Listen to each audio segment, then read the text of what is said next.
Now let's see how you can manage your agents. Click the Edit icon in front of your custom agent. This opens the agent configuration.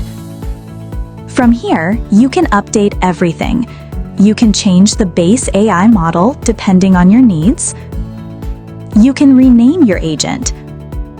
You can modify the system prompt, refining its behavior, tone, or expertise.